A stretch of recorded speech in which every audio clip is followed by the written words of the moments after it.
नमो भगवते वासुदेवाय नमः। आपका हमारे YouTube चैनल पर बहुत बहुत स्वागत है। आज की कथा में हम विशेष रूप से धेनुकासुर का उद्धार एवं कालिया पर श्री कृष्ण की कृपा की कथा का श्रवण करेंगे। सूत जी कहते हैं, अब हम धेनुकासुर वध की लीला देखेंगे। तालवन में एक राक्षस गधे के रूप में रहता था।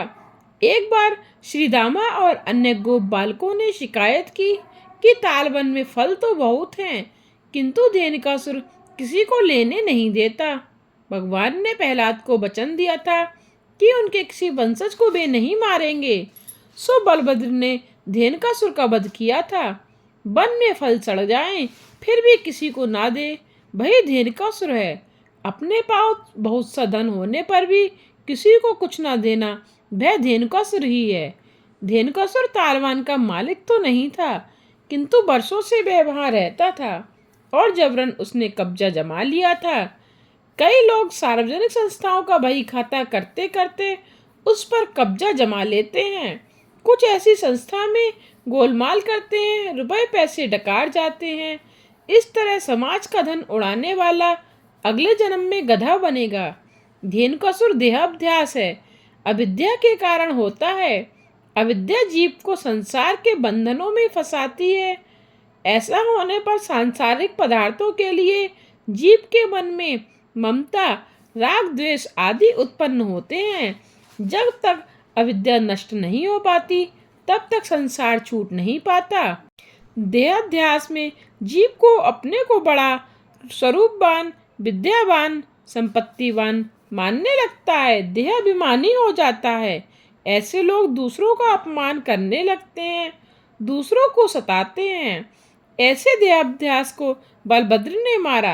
भगवान की आदि दैविक शक्ति से ही देहाध्यास का नाश हो सकता है। अब आती है कालिया नाग दमन की बात। प्रभु ने कालिया नाग का उद्धार करने का विचार किया। सो वे सभी बालकों के साथ उस जलाशय के किनारे गेंद खेलने लगे कि जिसमें कालिया नाग रहता था। खेल खेल में गेंद उस जलाशय में जा गिरी। बाल मित्रों ने कहा, लाला, इसमें नाग रहता है, सो कोई भी उसका पानी नहीं पीता है। भगवान जलाशय में कूद पड़े। कालिया नाग उन्हें डसने लगा। ज्यों ज्यों वह डसता जाता था, विष अमृत बनता जा रहा था। कन्हैया ने एक हाथ में फन पकड़ा, दूसरे में पूंछ, फिर फन पर आरूढ़ हो गए। सभी बालक भयभीत हो गए, किंतु कन्हैया ने ढांढस बंधाया और फन पर नृत्य करने लगे। कन्हैया अपना वजन बढ़ाता जाता था और कालिया नाग व्याकुल हो गया। नाग पत्नियां शरण में आकर प्रार्थना करने लगीं, आपने हमारे पति को जो दंड दिया है वह उचित ही है, क्योंकि इसने दुर्जन के पाप का नाश होगा। आप तो कर्मानुसार सभी को दंड देते हैं। रावण वध के समय मंदोदरी ने भी ऐसा ही कहा था। उसने रामचंद्र जी से प्रार्थना करते हुए कहा था, मेरे पति के कुकर्म ही उनकी इस हीन दशा के लिए कारणभूत हैं। इनको मारने में आपका कोई दोष नहीं है। नाग पत्नियां कहती हैं, वैसे तो हमारा पति दुष्ट नहीं है, क्योंकि उसके मस्तक पर आपने चरण रखे हैं। श्री कृष्ण ने कालिया नाग से कहा, तेरे कारण यह सारा जलाशय विषैला हो गया है, सो तू यहाँ से कहीं दूर चला जा। नाग बोला, प्रभु, मैं जाने से इनकार नहीं करता हूँ, किंतु मुझे गरुड़ जी का डर लगता है। भगवान बोले, मेरे मंगलमय चरणों के स्पर्श के कारण गरुड़ जी तुझे कभी नहीं सताएंगे। कालिया नाग गरुड़ जी के भय के कारण पानी में छिपा हुआ था। कालिया नाग का फन तो मर्यादित था, हमारे तो हजारों हैं। हमारे संकल्प विकल्प फन ही है। भगवान से प्रार्थना करो, मेरे मन के कालिया नाग का दमन करो, उन पर अपने चरण पधराओ। कालिया नाग के तो मुख में विष ही था, हमारी एक एक इंद्रियों में और मन में भी विष भरा पड़ा है। एक व्यक्ति हमें आंखों का कांटा लगता है, तो दूसरा रत्न। ऐसे राग, देश, विषय विकार आदि विष ही तो हैं। जब तक इंद्रियां वासना रूप विष में भरी हुई हैं, तब तक भक्ति नहीं हो पाएगी। इंद्रियों में समाहित विष को नष्ट करना है। इस विष को सत्संग से कम करते रहो। कालिया नाग इंद्रियाध्यास है।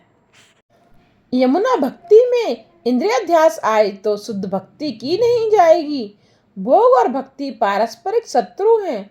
भक्ति के बहाने इंद्रियों को बहलाने वाला कालिय नाग है। न केवल इंद्रियों से किंतु मन से भी विषयों का त्याग करोगे तो भक्ति सिद्ध होगी। भक्ति में विलासिता बिस्तर घुस जाने पर भक्ति नष्ट हो जाती है। भक्ति मार्ग के आचार्य वल्लभाचार्य जी, रामानुजाचार्य जी, चैतन्य महाप्रभु जी आदि सब परिपूर्ण बैरागी थे। पूर्ण वैराग्य के बिना भक्ति हो नहीं पाती। भक्ति ज्ञान वैराग्य की जननी है। भक्ति मार्ग के वे आचार्य तो केवल एक ही वस्त्र धारण करके सारे जगत में विचरण करते थे, किंतु आगे चलकर इस मार्ग में बहुत से कालिए नाग घुस गए और भक्ति मार्ग को उन्होंने विषाक्त कर दिया, अपमानित कर दिया। सेवा करना आसान नहीं है। संसार सुख का मन से भी त्याग करने वाला ही देव सेवा और देव सेवा कर सकता है। महाप्रभु जी ने कहा है, ईश्वर में प्रभु सेवा से अनुराग और शारीरिक सुख विलास से विराग रखोगे तभी भक्ति मार्ग में आगे बढ़ सकोगे। देव सेवा और देश सेवा में इंद्रियों लालन पालन का कोई स्थान नहीं है। इंद्रियों का सेवक देश सेवा कभी कर ही नहीं पाएगा। सभी इंद्रियां वासना विष से भरी हुई हैं। भगवान ने सभी दैत्यों का नाश किया था, किंतु कालिय नाग का केवल दमन किया था, उसे नियंत्रित किया था। इंद्रियों का नाश नहीं, दमन करना है, उन्हें विवेक से बस में करना है। इंद्रियों को सत्संग कराओ, उन्हें भक्ति रस की प्राप्ति होगी और वे शुद्ध होंगी। इंद्रियों में से विष को निचोड़ दो और उन्हें सत्संग मंडली में भेज दो। कालिय नाग को भगवान ने विष रहित करके रमणक द्वीप में भेज दिया था। इंद्रियों को शुद्ध कर लोगे तो वे भक्ति रस में लीन हो सकेंगी। भोग से इंद्रियों का क्षय होता है और भक्ति से पोषण। जो आनंद योगी समाधि में पाते हैं वही आनंद वैष्णवों को कृष्ण कीर्तन में मिलता है। कीर्तन करते समय दृष्टि हमेशा कन्हैया से लगाए रखो। बाणी कीर्तन करेगी, मन स्मरण करेगा और आंखें स्मरण करेंगी, तभी जब सफल हो पाएंगे। जब तक इंद्रियों में वासना विष भरा हुआ होगा भक्ति की प्राप्ति नहीं हो पाएगी। इंद्रियाध्यास आने पर भक्ति अशुद्ध हो जाती है। विष रहित करके इंद्रियों को रमणक दीप रूपी सत्संग में भेज दो, वहां उन्हें भक्ति रस मिलेगा। इंद्रियों को भोग से नहीं, भक्ति रस से सींचना पोषना है। भक्ति द्वारा इंद्रियों को रमणक दीप सत्संग में रमण कराओ। भक्ति मार्ग अत्युत्तम है। इसमें इंद्रिय पुष्प को भगवान के चरणों में रखना है। ज्ञान मार्ग में इंद्रियों से संघर्ष करना पड़ता है, उन्हें मारना पड़ता है। ऐसा न करो, समझा बुझा कर इन्हें प्रभु मार्ग की ओर मोड़ दो। श्री कृष्ण ने 2 बार दावाग्नि पान भी किया था। यमुना के जल में से कन्हैया सकुशल बाहर निकला तो सबको हर्ष हुआ। उन्होंने यमुना किनारे ही रात्रि वास किया। उस समय दावाग्नि फैली और ब्रजवासी घिर गए तो भगवान ने दावाग्नि का पान करके सबको बचा लिया।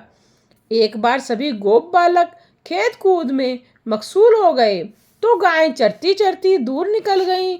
सभी उन्हें ढूंढने लगे। इतने में वहां दावाग्नि ने सबको घेर लिया। सभी बालक बचाव के लिए कन्हैया को पुकारने लगे।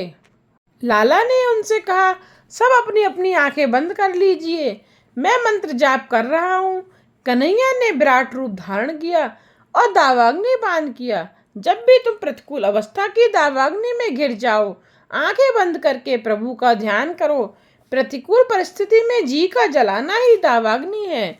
ईश्वर ऐसे व्यक्ति को सांत्वना देते हैं कि वे भी साथ ही हैं। संसार रूपी दावाग्नि चारों ओर से धधक कर जीव को घेर लेती है।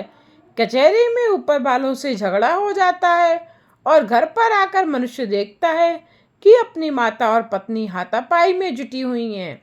पक्ष किसका लिया जाए, माता का या पत्नी का? यह सांसारिक दावाग्नि सभी को घेरे हुए है। ऐसे समय तो उन गोप बालकों की भांति आंखें बंद करके भगवान की शरण लो। वे सब दुखों को पी जाएंगे, दूर कर देंगे। प्रभु का नाम जाप सांसारिक दावाग्नि को बुझा देगा। भगवान ने प्रलंबासुर का भी वध किया था। प्रलंबासुर अर्थात बड़ी बड़ी वासना। इन वासनाओं के कारण जीव ईश्वर से मिल नहीं पाता। शब्द ब्रह्म का चिंतन करोगे तो अंतःकरण की वासनाओं का धीरे धीरे क्षय होगा। रासलीला में जानना है सो सभी दुर्गुणों का नाश करो। दुर्गुण रहित होकर शुद्ध होने पर ही जीव रासलीला में स्थान पा सकता है। कन्हैया की बांसुरी सुनकर उनकी मधुर तान का गोपियों ने जो वर्णन किया वही बेड़ू गीत है। सुहावनी शरद ऋतु आई, वृंदावन की शोभा अनोखी हुई है। मंद मंद सुगंधित पवन बह रहा है। भगवान ने गायों और गोपालों के साथ वृंदावन में प्रवेश किया। गायों को चराते हुए कृष्ण बंसी बजाने लगे। गोपियां बंसी के संगीत में लीन हो गईं। बांसुरी वादन तो नाथ ब्रह्मा की उपासना है। बांसुरी जब तक नहीं बजती कृष्ण के दर्शन भी नहीं हो पाते। वेणु श्रवण का आनंद वह आनंद है जिसके सामने विषयानंद और ब्रह्मानंद भी तुच्छ हैं। इस नाथ ब्रह्मा के समक्ष सभी आनंद निकृष्ट हैं। गोपियां घर में रहकर बांसुरी सुन सकती थीं और भगवान की लीला भी देख सकती थीं। गोपियों को दूरदर्शन दूर श्रवण की सिद्धियां प्राप्त हुई थीं। वेणु गीत के श्लोक भिन्न भिन्न गोपियों के हैं। श्रीधर स्वामी कहते हैं कि श्लोक को भिन्न भिन्न गोपियां होने के कारण सभी श्लोक एक दूसरे से कोई संबंध नहीं रखते। गोपियां कहती हैं हमारे नयन तथा नयनयुक्त जीवन की यही सफलता है कि जब श्याम सुंदर श्री कृष्ण और गौर सुंदर बलराम गोप बालकों के साथ वन में गाय चराने के लिए आते जाते हों, अपने ओष्ठदेह पर मुरली धारण किए हों और हमारी ओर प्रेम भरी तिरछी चितवन से देख रहे हों, उस समय हम उनकी मुख माधुरी का पान कर सकती हैं। बलराम बोले, श्री कृष्ण उत्तम नटों की भांति अत्यंत शोभायमान है। ऐसे श्री कृष्ण के दर्शन करने वाली आंखें सार्थक हुई हैं। ऐसे दर्शन के बिना नेत्रों की और कोई सार्थकता नहीं है। जिस प्रकार नेत्रों की सफलता श्री कृष्ण के दर्शन पाने में है, वैसे ही देह की सफलता सभी इंद्रियों के कृष्ण सेवा में जुटने में है। अरे सखी, कन्हैया बंसी बजा रहा है, जरा सुन तो वह बंसी नहीं कृष्ण की पटरानी है। मैंने सुना है कि जब वह भोजन करने बैठता है तब बांसुरी को कमर की फेंट में ही रखता है और जब सोता है तब उसे अपने साथ सेज पर ही रखता है। बांसुरी उसकी पटरानी जो है। प्रभु के अधर बांसुरी का तकिया है, हाथ गादी हैं, आंखें दासियां हैं, पलके पंखे हैं, नथनी छत्र है। इस बांसुरी का परमात्मा के साथ विवाह हुआ है, अतः उसे नित्य संयोग प्राप्त हुआ है। इस वेणु ने अपने पूर्व जन्म में ना जाने कौन कौन सी तपचर्या की है कि उसे कृष्ण के अधरामृत का नित्य पान करने का सौभाग्य प्राप्त हुआ। एक गोपी ने बांसुरी से पूछा, अरे सखी, तूने ऐसा कौन सा पुण्य कमाया है कि प्रभु ने तुझे अपनाया है? बांसुरी बोली, मैंने बड़ी पचर्या की है। मेरा पेट खाली है, मैं अपने पेट में कुछ भी नहीं रखती। बांसुरी अपने पेट में कुछ भी नहीं रखती, सो वह भगवान की प्यारी है। डंडा सारा बैर द्वेष कटता अपने पेट में ही रखता है। यह सब पेट में संजोए रखने की वस्तु नहीं है। जो बांसुरी जैसा बन पाता है वह भगवान को भाता है। बांसुरी ने कहा कि मुझ में कई गुण हैं, मैंने कई कष्ट झेले हैं, 6 ऋतुओं की मार भी मैंने सही है। किसी ने मेरा पेट कुरेद कर पोला कर दिया, फिर भी मैं चुप रही। मैंने कई कष्ट झेले, सो भगवान ने मुझे पसंद किया। चाहे जितने दुखद प्रसंग आते रहे, धीरज न गंवाना। कम खाने वाले का शरीर निरोग रहता है तो गम खाने वाले का मन। बांसुरी अपने स्वामी की इच्छा अनुसार ही बोलती है। इसी तरह भगवान की जो इच्छा हो वही बोलो। गप लड़ाने वाला अविवेकी हो जाता है, वह स्वयं ही अपना विनाश करता है और दूसरों को भी हानि पहुंचाता है। हम सबके स्वामी हैं ईश्वर, उनकी इच्छा को ही वाणी दी जानी चाहिए। मैं अपने स्वामी की इच्छा को ही सुरों में ढालती हूँ। सो सज्जन दुर्जन, छोटे बड़े नाग, कस्तूरी मृग, गाय सभी डोलने लगते हैं। सभी को आनंद हो वैसी मधुरतान छेड़ती हूँ। बांसुरी ने बहुत कुछ सहन किया तभी प्रभु के सम्मुख हो पाई है। जो सोच विचार कर दुख सह लेता है उसके पाप जल जाते हैं। मधुर बोलने का निश्चय करो, किसी के दिल को चोट लगे ऐसा कभी न बोलो। लकड़ी की मार तो भुलाई जा सकती है, किंतु शब्दों की मार हमेशा याद रह जाती है। कुछ कठोर भी बोलना पड़े तो प्रेम से बोलो। बांसुरी का एक गुण और भी है कि जब वह अकेली होती है तो वह मौन ही रहती है। तुम भी ईश्वर के ध्यान के समय मौन पालन करो। कई लोग तो शरीर से सावधान रहते हैं, मुंह बंद रखते हैं, किंतु मन से चलते फिरते और बोलते रहते हैं। मौन का अर्थ है मन से भी कुछ ना बोला जाए। मन का मौन ही सर्वोत्तम मौन है।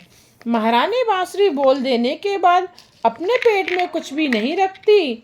अरे सखी, देख तो सही, बांसुरी के स्वर को सुनकर वे वृक्ष भी मद की धारा बहा रहे हैं। कन्हैया के बांसुरी वादन से वृक्षों को आनंद होता है। उनकी बेटी परमात्मा से विवाहित हुई है। एक महात्मा कहते हैं कि ये तो तरुओं के हसराश्रु हैं। उनकी कन्या श्री कृष्ण की पटरानी जो हुई है। एक संत कहते हैं कि ये वृक्ष दुख से रो रहे हैं। वे सोचते हैं कि बांस का मुख्य काम घरों का खपरेल बनकर परोपकार करने का है, जबकि ये बांसुरी बनकर घरों को उजाड़ रही है। लाला की बंसी की धुन जो भी सुनता है उसका घर में रहने में मन ही नहीं लगता है। वह राधे श्याम रटता हुआ कृष्ण मिलन की धुन में घर से बाहर निकल पड़ता है। हमारी इस कन्या ने घरों की रक्षा करने के बदले उजाड़ने का काम शुरू कर दिया है। इस विचार से सभी वृक्ष शोकातुर होकर आंसू बहाने लगते हैं। एक और संत कहते हैं कि ये वृक्ष सोच रहे हैं कि पानी में डूबते हुए लोगों का अपना जातिगत काम छोड़कर यह बांसुरी सभी को डुबोने में लगी हुई है। अरे सखी, देख तो सही, कन्हैया का बांसुरी वादन सुनकर हिरनियां पागल होकर दौड़ी आई हैं और अपलक दृष्टि से कन्हैया को निहार रही हैं। गोपियों की दृष्टि इतनी तीक्ष्ण है कि अपने घरों में से ही हिरनियों की स्थिर पलकें देख सकती हैं। हिरनी अपने पति को भी प्रभु के समक्ष ले जाती है। उसका पति उसको सहकार देता है, इसके पति अनुकूल हैं, जबकि मेरे पति देव सेवा में प्रतिकूल हैं। और तो मैं क्या कहूँ, मेरी अपेक्षा ये हिरनियां धन्य ही हैं, भाग्यशाली भी हैं कि कृष्ण की पूजा नयन काल चढ़ाकर करती हैं। और कुछ तो उनके पास है ही नहीं। यदि पति पत्नी एक होकर पूजा करें तो भगवान जल्दी प्रसन्न होते हैं। अर्थात पति को सत्संग में परमात्मा के निकट ले जाने वाली हिरनी पत्नी सही अर्थ में पत्नी है। पति को परमात्मा के सानिध्य में ले जाने वाली, पति से सत्कर्म कराने वाली पत्नी पति की मित्र है। पति को केवल भोग विलास में डुबाए रखने वाली पत्नी पति की शत्रु है। कृष्ण सेवा में हिरनियों को उनके पति सहयोग देते हैं, और इधर हमारे पति सहयोग तो देते ही नहीं हैं, किंतु बाधा भी डालते हैं। सो ये हिरनियां बड़ी भाग्यवान हैं। हमसे तो वृंदावन की हिरनियां ही श्रेष्ठ हैं कि कृष्ण सेवा में अपने पति का सहयोग पा सकते हैं। सखी, मैं तुम्हें क्या क्या बताऊं। बंसीनाद सुनते ही गौ माताएं घास खाना छोड़कर अपने कान रूपी दोने के द्वारा बंसी के नादमृत का बड़े ध्यान से पान करने लग जाती हैं।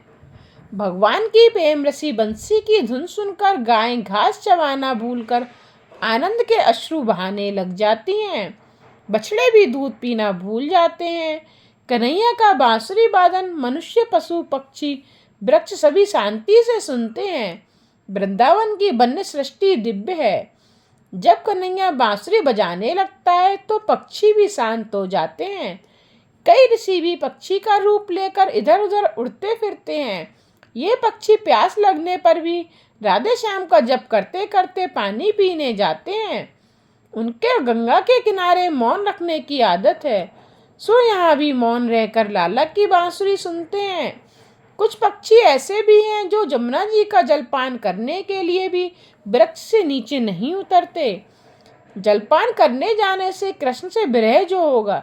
वृंदावन के पक्षी सामान्य पक्षी नहीं, पूर्व के मुनि हैं, अतः वे वृक्षों पर मौन रहकर भगवान की बंसी सुनकर आत्मा को आनंद देते हैं। धन्य है इन पक्षियों को, यशोदा आकर कहने लगी, रोज रोज कहती हूँ फिर भी कन्हैया जूता पहनता ही नहीं है। सखी चिंता ना करो, उसका एक मित्र उसके सिर पर छाता रखकर चलता है। माता बोली, कौन है वह? गोपियाँ कहने लगी, वह मेघराज कन्हैया का मित्र है। अतः जहाँ जहाँ कन्हैया जाता है वह छाया करता है। कन्हैया की लीला ही अनोखी है, ताप लगते ही झरझर वर्षा आ पहुँचती है। धरती पर नंगे पांव चलने में उसको कष्ट होता होगा। नहीं, गिरिराज कन्हैया के लिए माखन से कोमल हुए हैं। कन्हैया के चरण स्पर्श से गिरिराज की कठोरता चली जाती है। गिरिराज सर्वश्रेष्ठ हरिदास है, गायों को घास देता है। गिरिराज कन्हैया के साथ उसकी प्रिय गायों की भी सेवा करता है, अतः वह कन्हैया को प्रिय है। ठाकुर जी की सेवा करने वाला वैष्णव है, किंतु गायों की, गरीबों की सेवा करने वाला तो महावैष्णव है। परमात्मा के चरण स्पर्श से गिरिराज को रोमांच हो आता है। सो कहीं पर गड्ढे पड़ जाते हैं, किंतु उन्हें पाट देने का उपाय कन्हैया के पास है। वह बांसुरी बजाने लगता है तो गिरिराज आनंद से फूलने लगता है और गड्ढे फट जाते हैं। अरे सखी, कन्हैया तो कदम के वृक्ष पर चढ़कर वहां से गायों को पुकार रहा है। बंसी में से गायों के नाम लेकर पुकार रहा है। गंगा, गोदावरी और यमुना आदि गायें आनंद से दौड़ने लगती हैं। देख तो, गायें उस वृक्ष को घेर कर आनंद ध्वनि कर रही हैं, मेरे लाला को निहार रही हैं। कैसा मनोहर दृश्य है ये। एक अपनी बात भी मैं बता दूं, यहाँ से लाला को निहार रही हूँ तब मुझे लगता है मानो मैं भी पागल होकर लाला से मिलने के लिए दौड़ रही हूँ। जब लोक लज्जा का ख्याल आता है तब रास्ते में रुककर सोचती हूँ, ये गोपियाँ स्त्री और पुरुष का भेद भूल जाएंगी, तब उन्हें रासलीला में प्रवेश मिलेगा। अभी लोक लज्जा का देहाध्यास का क्षीण भान है। देहाध्यास मिट जाने पर रासलीला में प्रविष्ट हो जाएंगी। देहाध्यास के नष्ट होने पर गोपी भाव प्राप्त होता है। जब श्री कृष्ण गायों को बुलाते हैं उस समय नदियों को भ्रांति हो रही है कि उन्हीं को बुलाया जा रहा है। वे बेचारी स्वयं तो जा नहीं सकती हैं, सो तरंग रूपी हाथों में कमल पुष्प लेकर वेणुनाथ की दिशा में फेंककर भगवान का अभिवादन करती हैं। जड़ चेतन सभी वंशी नाथ से मोहित हैं। मुरली की मधुर ध्वनि से आज समस्त सृष्टि आनंद मग्न हो गई है। श्याम की उस मधुर बंसी के स्तन की बात कहें तो क्या कहें। नाद और नाम ब्रह्मा का एक होने पर रास लीला होती है। वेणु गीत नाद ब्रह्मा की उपासना है। नाम में नाम का लय हुए बिना नाद ब्रह्म नहीं हो पाता। गोपियाँ कितनी तन्मय हो गई थीं। वन में हो रहा वेणुनाद वे घर में ही रहते हुए भी सुन सकती थीं। जब दृश्य, दर्शन और दृष्टा एक हो जाते हैं तब दर्शन में एकाग्रता, तन्मयता हो पाती है। ईश्वर तो रोज रोज बंसी बजाकर जीव को अपनी ओर बुलाते रहते हैं, किंतु यह बधिर जीव सुनता ही नहीं है। वृंदावन की बातें और कृष्ण की कथा करते करते गोपियां अनायास समाधिस्थ हो गई हैं। कृष्ण क्रीड़ाओं के वर्णन करती हुई गोपियां श्री कृष्णमय हो गईं। उनके हृदय में लीलाओं का स्फुरण होती रही। उन्हें ध्यान धारणा आदि की जरूरत ही नहीं थी। योगी जन नाक पकड़कर प्राणायाम करके ब्रह्म दर्शन करने का प्रयत्न करते हैं, फिर भी वे सफल नहीं होते हैं, किंतु वहीं ब्रह्म दर्शन गोपियों को अनायास हो जाता है। गोपियां योगियों से भी श्रेष्ठ हैं। प्राणायाम, प्रत्याहार, ध्यान धारणा से जो आनंद योगी को मिलता है वही आनंद गोपियां अनायास पाती हैं। योगियों सा कष्ट भी इन्हें सहना नहीं पड़ता है। सभी इंद्रियों को भक्ति रस का दान करती हुई गोपियां श्री कृष्ण में तन्मय हो गईं। इस लीला में अनायास ही उनका निरोध हो पाता है। योगियों द्वारा कष्ट साध्य ब्रह्मानंद गोपियों को अनायास ही मिल जाता है। गोपियों की समाधि दिव्य है, वह तो प्रेम सन्यासिनी है। उन्होंने श्री कृष्ण के लिए सांसारिक सुखों का त्याग किया है। सुखदेव जी जैसे योगी भी इनकी कथा कहते हैं।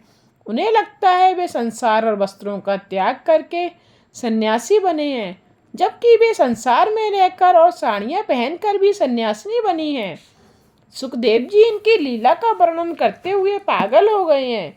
ये गोपियों की नहीं, ज्ञानी की, योगी की कथा है। ज्ञान और भक्ति बढ़ाओगे तो रासलीला में प्रवेश मिलेगा। ज्ञान और भक्ति बढ़ाने से क्या, ब्रजवासी गोवर्धन पर्वत पर गए थे। तुम भी वर्ष में एक आध महीने की छुट्टी लेकर पवित्र तीर्थ में वास करो। प्रवृत्ति को कम करके निवृत्ति लो। 11 महीने नौकरी धंधा किया, अब 1 मास ताप्ती नर्मदा जैसी किसी भी पवित्र नदी के किनारे बस कर जप ध्यान कीर्तन करो। हर बरस में 1 महीना ठाकुर जी के लिए निवृत्त होकर तीर्थवास करो। सारा वर्ष घर ही में रहना अच्छा नहीं। गृहस्थ का घर भोग भूमि है। बड़ा छोटे बड़े पाप हो ही जाते हैं। ममता विषमता लाती है और विषमता पाप। 1500 विष्णु सहस्त्र नाम का पाठ करने से एक विष्णु याग का फल मिलता है। पवित्र तीर्थों में बसकर वही पाठ करो। सांसारिक प्रवृत्तियों में लगे रहने पर ठीक तरह से भक्ति कर पाना आसान नहीं है। घर में तो भगवान के साथ साथ स्त्री संतान धन संपत्ति की भी पूजा होती रहती है, सो भक्ति पूर्णतः सफल नहीं हो पाती। रासलीला भागवत का फल है। रासलीला में पुरुष और नारी का नहीं, पूर्ण पुरुषोत्तम और शुद्ध जीव का मिलन है। सभी इंद्रियों से भक्ति रस का पान करता हुआ जो जीव अपना स्त्रीत्व या पुरुषत्व भुला दे वही गोपी है।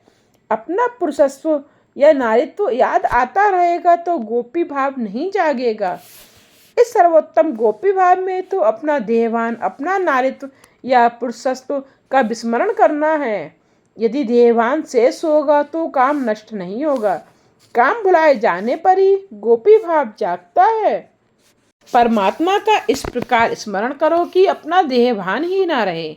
ज्ञान मार्ग के अनुसार अज्ञान के कारण उस भेद का आभास होता है जिसका नाश करना है। भक्ति मार्ग भेद का नाश करके अभेद सिद्ध करने को कहता है। भक्त भक्ति के सहारे भेद का नाश करके श्री कृष्ण के साथ एक हो जाता है। वासना का क्षय होने पर जीवन सुधरता है। पूतना वासना और तृणावर्त रजोगुण का नाश होने पर जीवन सात्विक होगा। भक्ति रस सभी इंद्रियों को पुष्ट करता है। दावाग्नि शांत होने पर बेणु गीत सुना जा सकेगा। यह सब तैयारी रास में जाने के लिए है। ईश्वर का प्रत्यक्ष स्वरूप है नाद ब्रह्मा। इसमें तन्मयता होने पर ब्रह्मा की प्राप्ति होगी। वेणु गीत में ब्रह्मचारिणी गोपियों का रास है। यज्ञ पत्नियों के प्रसंग में विवाहिता और गोवर्धन लीला में वानप्रस्थी गोपियों के साथ रास है। वेणुनाद में नाद ब्रह्मा की उपासना करती हुई गोपियां तन्मय हो गईं। गोपियों ने कात्यायनी व्रत किया, सो कृष्ण ने उन्हें दिव्य वस्त्रों का दान दिया। एक बार गोप बालकों को भूख लगी तो उन्होंने कन्हैया से बात की। कन्हैया ने उनको यज्ञ कर रहे ब्राह्मणों के पास भेजा। ब्राह्मण ने कुछ भी नहीं दिया, किंतु ब्राह्मणों की पत्नियों ने उन्हें भोजन कराया। यही है यज्ञ पत्नियों के उद्धार की संक्षिप्त कथा। अन्नदान सर्वोत्तम दान है। भगवान गरीबों और परम पवित्र ब्राह्मणों के मुख से भोजन करते हैं। सभी को यथाशक्ति भोजन कराओ। आज की कथा को यहीं विश्राम देते हुए कल की कथा में हम इंद्र यज्ञ निवारण एवं गोवर्धन लीला की कथा का श्रवण करेंगे। आगे की कथा जानने के लिए मेरे चैनल को सब्सक्राइब करना ना भूलिएगा, जिससे आने वाले वीडियोज के नोटिफिकेशन आप तक पहुंचते रहें।